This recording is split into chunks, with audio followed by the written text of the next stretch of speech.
Uno de los principales propósitos en el Evangelio es revelar a Jesús por medio de sus hijos.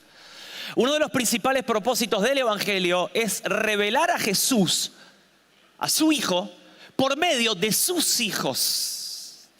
Usted y yo sabemos que somos el cuerpo de Cristo aquí en la tierra. Nosotros somos las manos de Cristo para dar, para curar.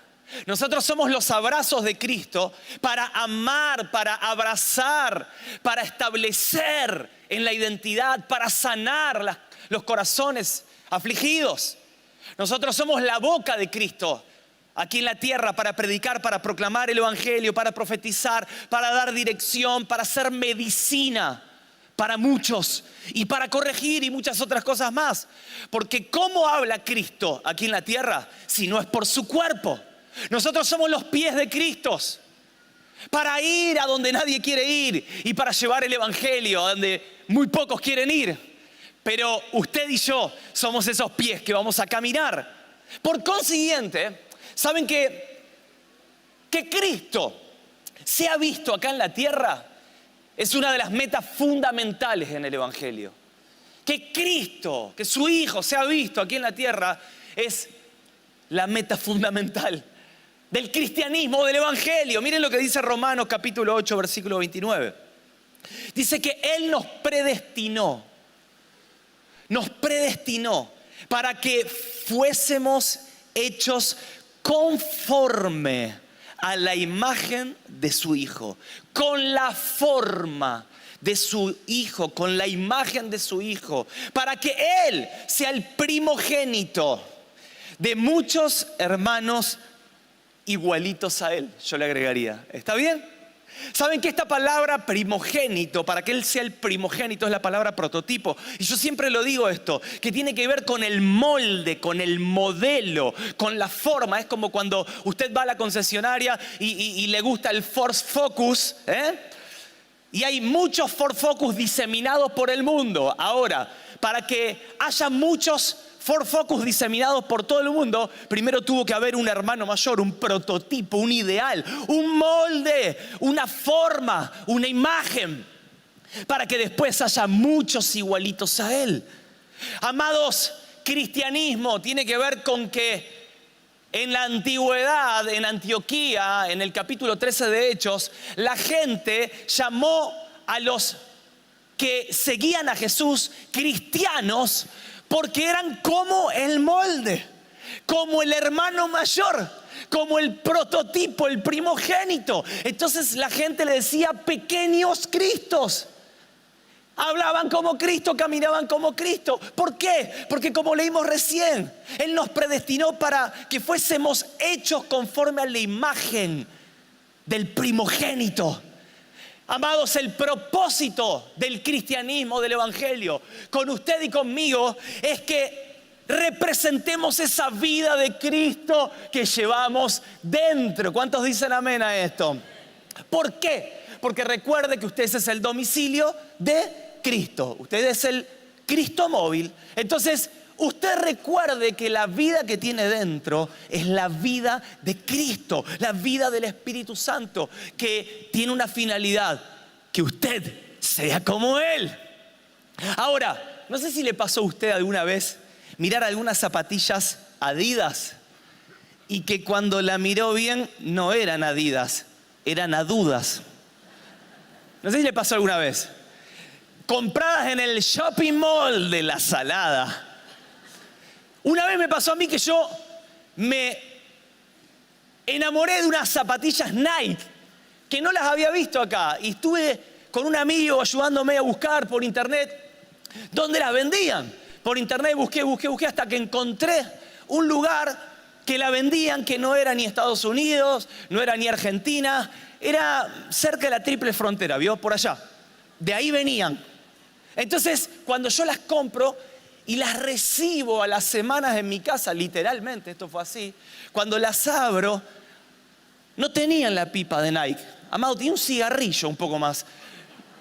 No eran truchas, eran... Y saben que a mí me llamó la atención que parecían cuando yo las miraba, pero eran de dudosa procedencia. ¿Por qué? Porque eso se llama publicidad engañosa. Eso se llama publicidad engañosa. Los publicistas y los marketineros saben esto, que es cuando te quieren vender algo que después no estás tan seguro si era o no era lo que te vendieron. ¿Qué les quiero decir con esto, amada familia, amados hermanos? Cuando decimos que nosotros somos cristianos, ¿cuántos cristianos hay acá? A ver. Cuando nosotros decimos ser cristianos, debemos tomarlo con mucho temor y temblor. ¿Por qué? Porque la gente, ¿a quién quiere ver? Cuando usted dice que es cristiano, ¿la gente a quién quiere ver? A Cristo, al hermano mayor, al que está dentro suyo. Cuando la gente viene a la iglesia, cuando usted invita a gente a la iglesia, ¿saben qué? La gente quiere ver a Cristo. No quiere ver una pantalla. No quiere ver solamente buena música, liturgia religiosa, lindas palabras. No, la gente quiere ver a Cristo. La gente está sedienta de Cristo. Cuando la gente va a sanidad interior, la gente quiere ver a Cristo. Cuando la gente viene a la iglesia, no quiere ver a los sugieres, quiere ver a Cristo. Cuando la gente viene acá, no me quiere escuchar hablar a mí, sino que quiere ver a Cristo en mí. ¿Por qué? Porque la gente quiere ver a Cristo. Cuando la gente lo ve a usted en el trabajo, yo le pregunto, ¿ve a Cristo en usted? Porque la gente que sabe que usted va a una iglesia y es cristiano, quiere ver a Cristo. Quiere ver la honestidad de Cristo. Quiere ver la transparencia de Cristo. Quiere ver la diligencia de Cristo en usted. ¿Saben que cuando las familias, como es mi caso, cuando mis hijos, mi esposa se relacionan conmigo, quieren ver a Cristo? No quieren ver al Tano de pocas pulgas, impaciente, o al que predica con un micrófono delante de mucha gente. Salvador y Azucena quieren ver la vida de Cristo en su papá. ¿Por qué? Porque es lo que nos sucede cuando la gente que mira sus redes, Instagram, Facebook, y cuando lo siguen y miran una publicación suya, adivinen a quién quieren ver. ¿A usted posando así? Quieren ver a Cristo. Porque todo lo que respira alabe al Señor. Porque de la abundancia del Instagram habla el corazón. Entonces, cuando la gente lo ve a usted de todas las formas y maneras, quiere ver el perdón de Cristo. Quiere ver el amor de Cristo, el dominio propio, la pasión por su palabra, por su presencia y el fruto natural que viene por permanecer unidos a la vida de Cristo. Entonces, la palabra nos dice que nosotros somos ¿qué? Cartas leídas. Somos cartas abiertas, cartas leídas, porque las personas no van a leer la Biblia para acercarse al Evangelio. ¿Cuántos lo sabían a esto? Las personas lo van a leer a usted para acercarse a Cristo. Van a leer Primera de Roxana 5:8, Primera de Tincho 9:4. ¿Por qué? Porque la gente va a leer la carta de Cristo a través suyo. Somos cartas leídas. Ahora miren, el Evangelio es dejar que la obra redentora de Cristo Jesús, por medio de su Espíritu, produzca la formación de todos los aspectos de la persona de Cristo en nosotros. Y cuando el Espíritu Santo entra en contacto con nosotros, esa vida que tenemos dentro, y nosotros permanecemos, como decíamos estos días, en su presencia, en su palabra, en la llenura del Espíritu, en el cuerpo, amados, va a haber una transformación interna que va a formar en nosotros el carácter de Cristo, que va a formar en nosotros la madurez de Cristo, la sabiduría, la pasión de Cristo, la compasión de Cristo por los perdidos y muchas otras facetas más de la vida de Cristo. Entonces, cristiano, a mí me llama la atención que eran gente ordinaria, gente rota como usted y como yo, pero ahora llena de Cristo. Y un ejemplo es el caso de Pedro.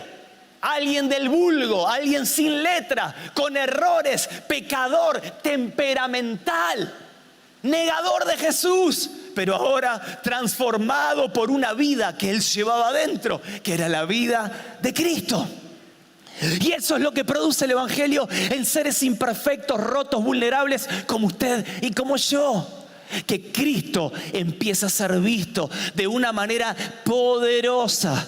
Ahora, el apóstol Pablo es quien mejor expresa esta verdad que yo le estoy tratando de transmitir en esta mañana. Y vemos en la palabra de Dios que el apóstol Pablo tenía una obsesión en su vida.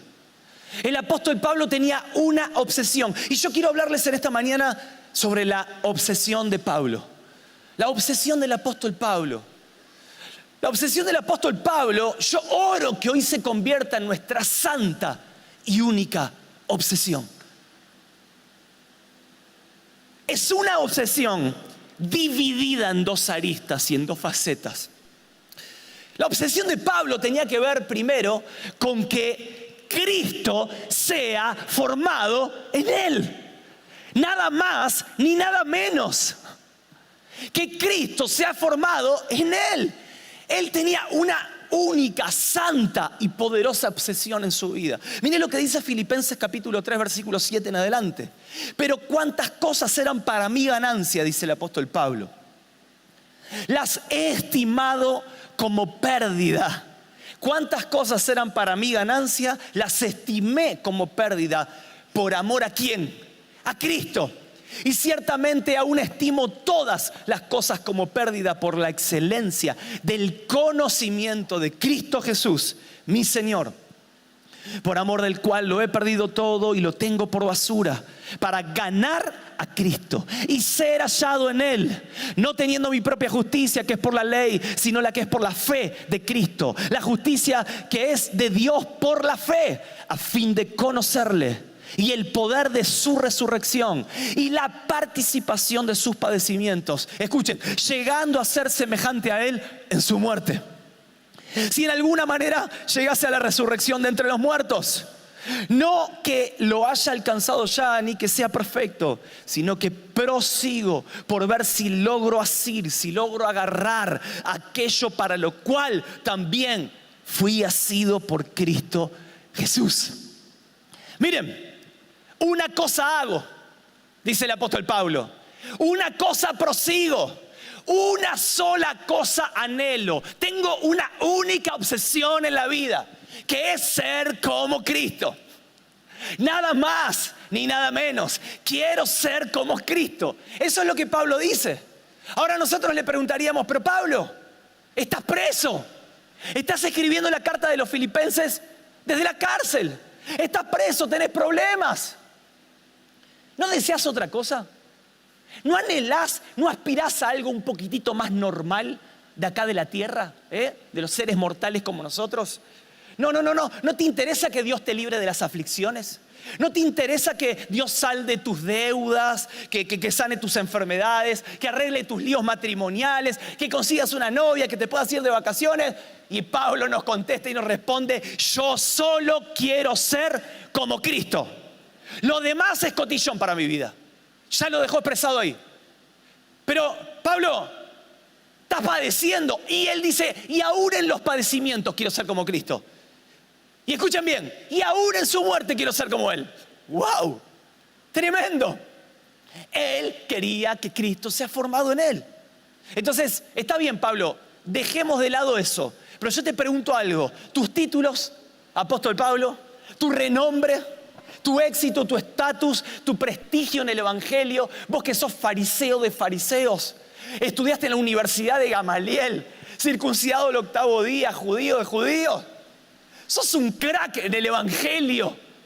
¿Qué onda con todo eso? Y Pablo nos responde, dice, no me importan mis títulos, no me importa mi estatus, no me importa mi prestigio, no me importa si alcanzo el éxito, mis sueños o mi trabajo deseado. Porque si lo gano a Cristo, mi éxito está totalmente garantizado, dice Pablo. Ya lo dejó entrever en su palabra. Yo solo quiero ser como Cristo. Y nos diría, muchachos, no me molesten más, no me molesten más. Yo solo quiero ser como Él. Miren, hay una frase que dice, si lo que perdiste te acercó a Dios, entonces fue ganancia. Si lo que perdiste te acercó a Dios, entonces no fue pérdida, fue ganancia. Si el despido del trabajo hizo que busques más al dador de la provisión, entonces nunca fue pérdida, siempre fue ganancia. Si el abandono de ese novio, chica o chico, hizo que te consagres más con tu amado, entonces nunca fue pérdida. Dale gloria a Dios porque te dejó ese desgraciado. ¿Por qué? Porque si logró que te consagres más con el amado, siempre fue ganancia. ¿Por qué? Porque Pablo tenía bien en clara la ecuación de que perder por ser más como Cristo siempre es ganancia para un hijo de Dios. Nunca para un hijo de Dios la pérdida por Cristo es pérdida, sino siempre va a ser ganancia. Nunca hay saldo negativo en la pérdida por Cristo. Nunca. Usted puede venir llorando en esta mañana diciéndome, pero Pablo, pastor, no sabe lo que me pasó. Y yo te quiero preguntar algo. ¿Qué hizo eso? ¿Te acercó a Dios? Porque si te acercó a Dios, nunca lo que estás llorando va a ser pérdida para vos, sino que siempre va a ser ganancia. Por eso yo quiero que hoy hagas una mirada introspectiva, que mires hacia adentro tuyo y digas, hey, ¿realmente lo que yo estoy viniendo a llorar a la iglesia o a pedirle a Dios es el fin en sí mismo? ¿O tiene que ver con que Dios está queriendo algo más de mí, que formar a su hijo en mí?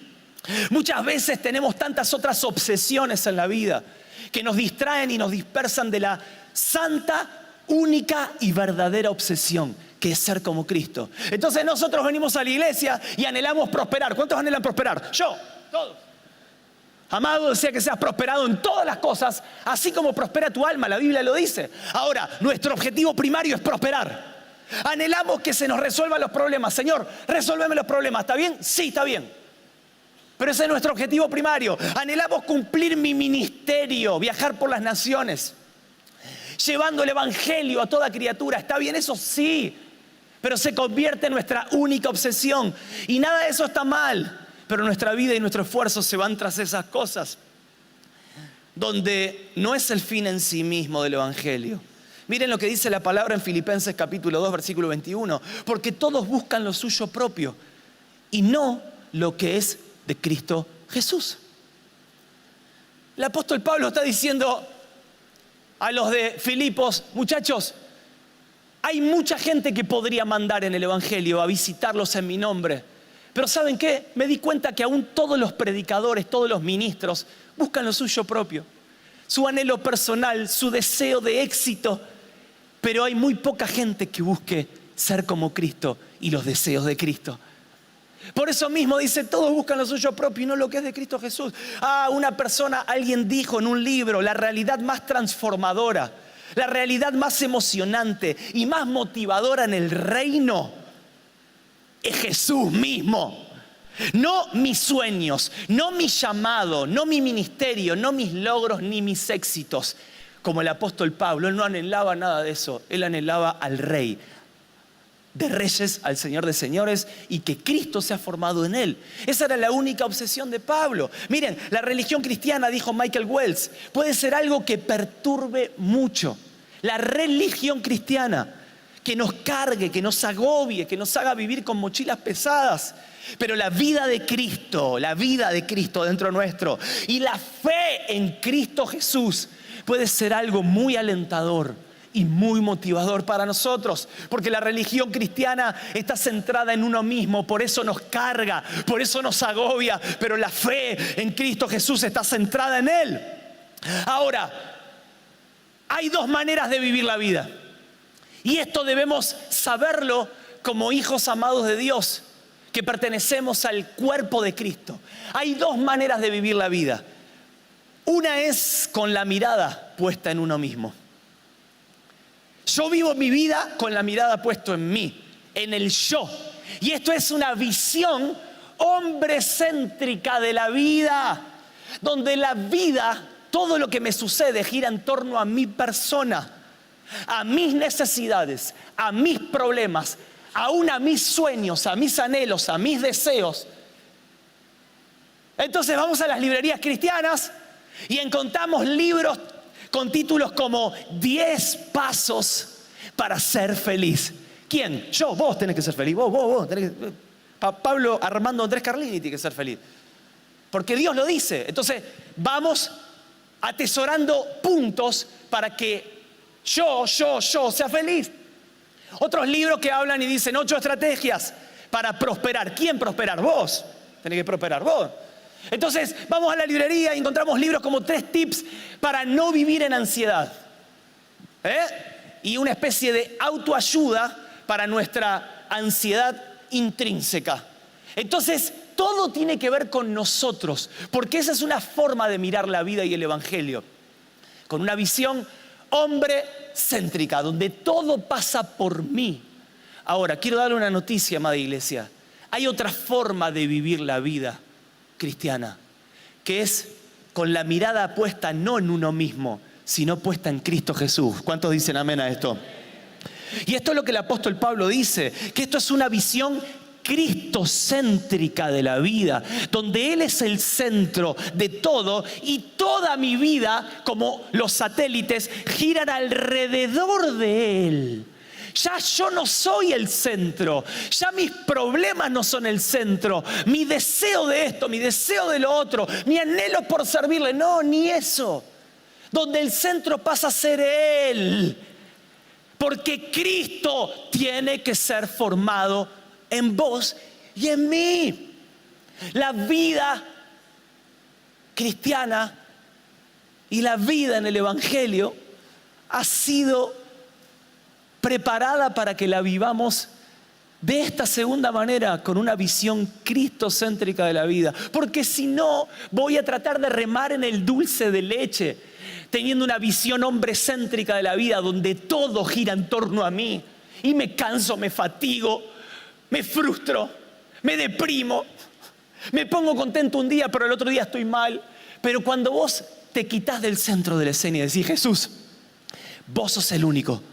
Yo quiero que Cristo sea formado en mí y que todo lo que vivo me lleve a ser más como vos, porque esa es mi santa y única obsesión. Dios nos está llamando a ser una iglesia que se concentra más en Cristo Jesús que en uno mismo, donde todo lo que somos y hacemos es por Él y para Él.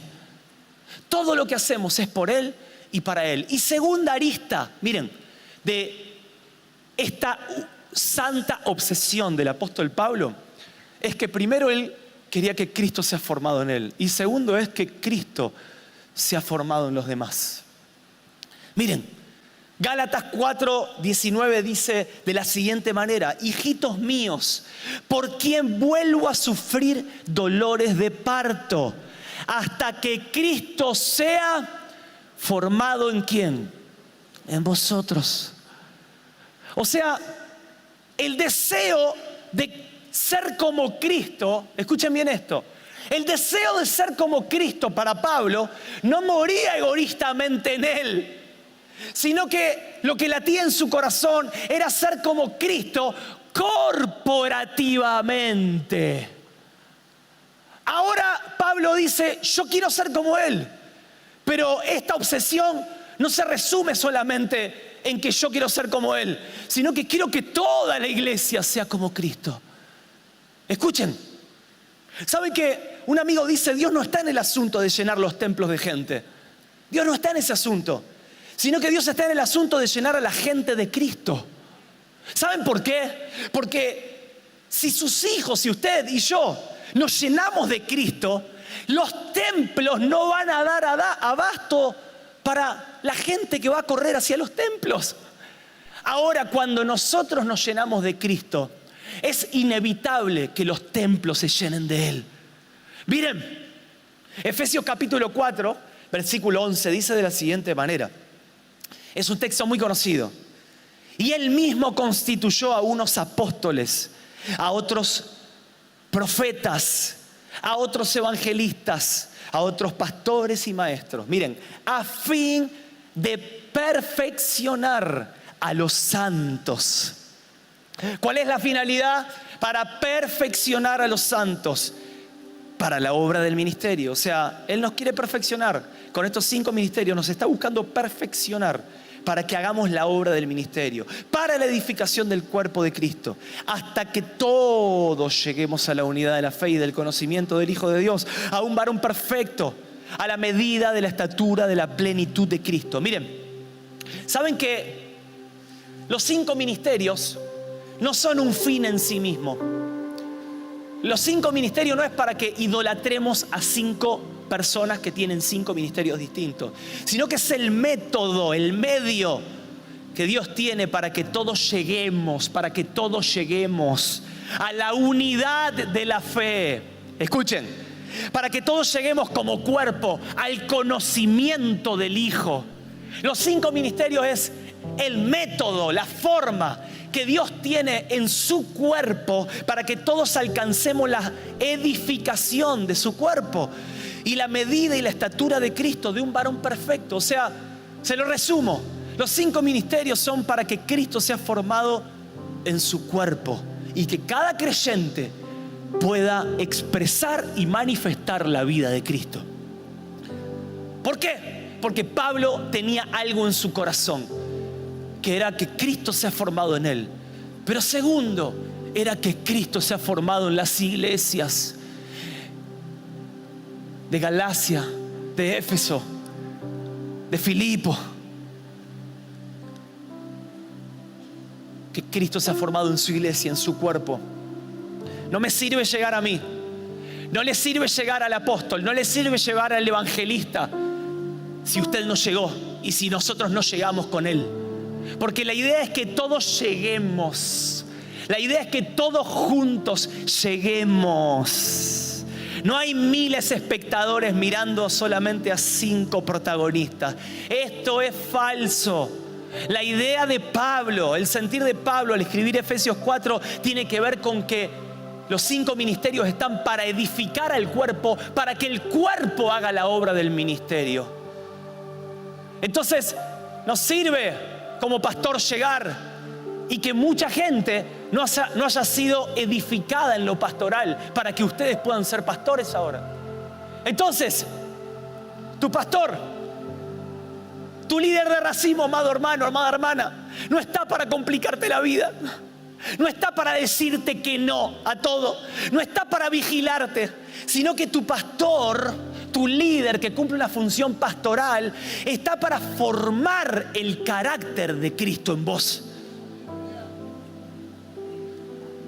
O sea, no te enojes con tu pastor si te duele cuando te meten el dedo en la llaga, sino que decís: Señor, ay, es que tu carácter está queriendo ser formado en mí.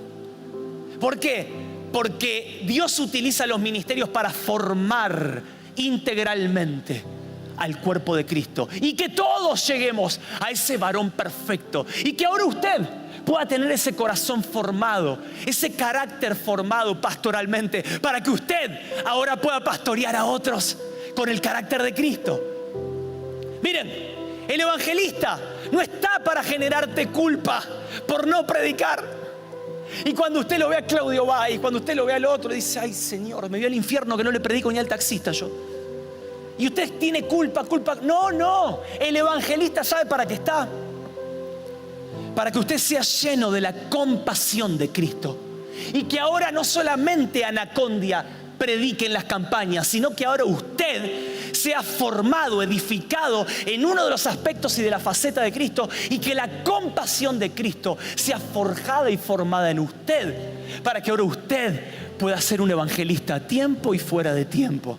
Y que cuando está en el trabajo predique, cuando está en el taxi predique, cuando está en el colectivo predique, cuando está con su familia predique. ¿Por qué? Porque la idea no es que haya 5 ministerios, sino que todo el cuerpo esté lleno de estos 5 ministerios. Y que el evangelista ahora sea no solamente Anacondia, sino que ahora sea usted también. El maestro no está para llenarte de información la cabeza y hacerte: oh sí, qué revelación. No, ¿saben qué? El maestro en la palabra está para que la sabiduría de Cristo crezca en vos y en mí. Entonces, cada ministerio desarrolla una faceta de la persona de Cristo en nosotros. Entonces el apóstol Pablo dice, ok, así sí todos vamos a llegar. Todos vamos a ser edificados en el varón perfecto. El profeta no está para decirte tu DNI y nosotros, ¡ah! Esa es la primera instancia, el bebé espiritual. Ay, me dijo mi DNI, me dijo que soy narigón. Ah, sí, bueno, pero no era profeta ese. Era más o menos, porque eso te lo dice cualquiera. El profeta no está para que te adivine, para que te diga y para que... ¿Saben qué? Eso está bien y es parte del ministerio profético, como el del evangelista evangelizar fuera de las cuatro paredes de la iglesia. Pero el evangelista está para inyectarte la vida evangelística, la compasión por los perdidos a vos, para que nosotros salgamos a predicar. El profeta no está solamente para decirnos nuestro DNI, sino para llenarnos de la pasión, del fuego y la sensibilidad por la voz y la persona del Espíritu Santo. Ahora nosotros no solamente estamos así sentados esperando que venga alguien a profetizarnos, sino que ahora nosotros empezamos a escuchar la voz de Dios y empezamos a profetizar. Empezamos a ser sensibles a la voz del Espíritu y ahora nosotros nos empezamos a mover en lo profético. ¿Por qué? Porque el deseo de Dios es que Cristo sea formado en todo su cuerpo. El apóstol no está para que la gente le diga, oh, apóstol, apóstol, apóstol. No, no, sino para llevarnos a alcanzar la madurez de Cristo, teniendo una mirada más integral, más holística, más completa de la iglesia y de los ministerios. ¿Por qué, amados hermanos? Porque los 5 ministerios están para revestirnos y para formarnos de todos los aspectos de la persona de Cristo. Porque Pablo tenía una santa y única obsesión. Era que Cristo sea formado en él y que Cristo sea formado en el cuerpo. Colosenses 1:28 dice, a quien anunciamos amonestando a todo hombre y enseñando a todo hombre en toda sabiduría. Escuchen, a fin de presentar perfecto en Cristo Jesús a todo hombre. ¿Quién es el que nos hace perfecto? Cristo en mí. Cristo en mí. Si Pablo... Yo me imagino que si le hacían un análisis de las venas al apóstol Pablo, no le iban a encontrar otras cosas en sus venas que el deseo de formar a Cristo en su iglesia. Si le hacían un análisis en las venas a Pablo, le iba a salir Cristo, Cristo, Cristo, Cristo, Cristo. ¿Por qué? Porque él tenía un único deseo. Por eso gastó su vida en proclamar, en predicar, en pastorear, en discipular, en naufragios, en apedreadas, en picaduras de serpiente. ¿Por qué? No le importaba nada, porque él tenía una única obsesión. Era ser como Cristo y era que la iglesia, el cuerpo de Cristo, llegase a ser como él. Y por último, quiero decirles algo. ¿Saben que no debemos formar líderes nosotros, amados hermanos? Muchas veces tenemos esto en el corazón y en la cabeza de formar líderes. Y está bien en cierta medida, pero tiene una media verdad esto y una media mentira. Porque muchas veces formamos líderes, pero no formamos a Cristo en la vida de estas personas. Nosotros fuimos llamados a formar a Cristo en los demás. A Cristo en los demás. Que Cristo sea en los demás. Porque si Cristo es formado en él, tiene un líder en potencia. Muchas veces veo pastores que engendran hijos espirituales. Muchas veces veo líderes de racimo que engendran hijitos uvitas espirituales, con las mismas formas, con las mismas pintas, con la misma maña y con los mismos vicios que ellos. Entonces usted tiene clones de Pablo Carlini. Ay, amado, estamos fritos si yo formara a Pablo Carlini en la gente. Estamos hasta las manos. ¿Imagina una iglesia llena de Pablo Carlini? Dios nos guarde y nos libre. Ahora, yo no quiero que Pablo Carlini se replique en un montón de gente. Yo lo que quiero es que Cristo sea formado en los demás. Yo quiero la formación de Cristo en usted. En su matrimonio, en su familia, en su vida empresarial, en su vida educacional, en todo lo que haga en lo ministerial. Quiero que Cristo sea formado en usted y que la multiforme gracia que Dios le haya dado se desarrolle y se efectivice en usted. Pero cuando Cristo es formado en usted, amado hermano, tenemos el 99,9,9, yo diría el 100% hecho y listo. Si Cristo es formado en cada uno de nosotros, no estaremos formando solamente líderes, estaremos formando bombas explosivas que dinamitarán familias, dinamitarán escuelas, trabajos y ciudades con el poder del Evangelio. Ahora, cuando nosotros solamente tenemos una obsesión que nada tiene que ver con ser como Cristo, que Cristo se ha formado en nosotros y que Cristo se ha formado en los demás, vamos a tener una vida espiritual, una vida cristiana tal vez un tanto mezquina. Pero Dios te dice: yo te formé, te creé para que Cristo sea formado en vos. Miren, hay un texto que en el libro de Gálatas me gusta, que tiene que ver con una consecutividad del llamado que Dios le hizo a Pablo. En Gálatas 1, versículo 15 dice: yo te llamé, Pablo, para revelarte a Cristo.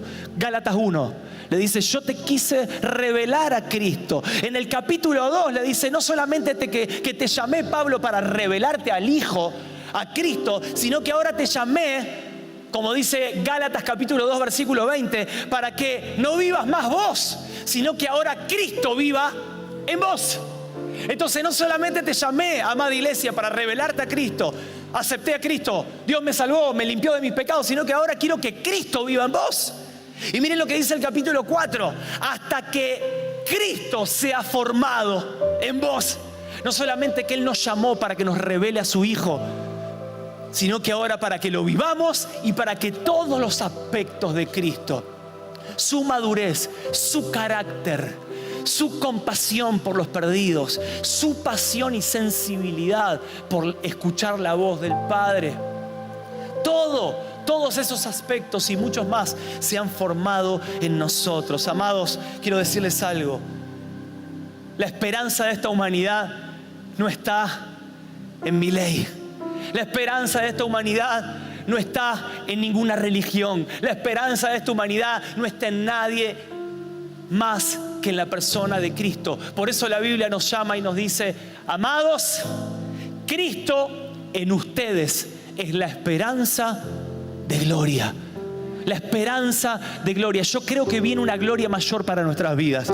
Creo que viene una gloria mayor para nuestra iglesia, para nuestras ciudades, para nuestras familias, para nuestra nación. Ahora, ¿quién es esa esperanza? Es Cristo en ustedes, la esperanza de gloria. Yo quiero que se pueda poner de pie ahí donde está y le pueda dar un fuerte aplauso al Señor si así lo desea.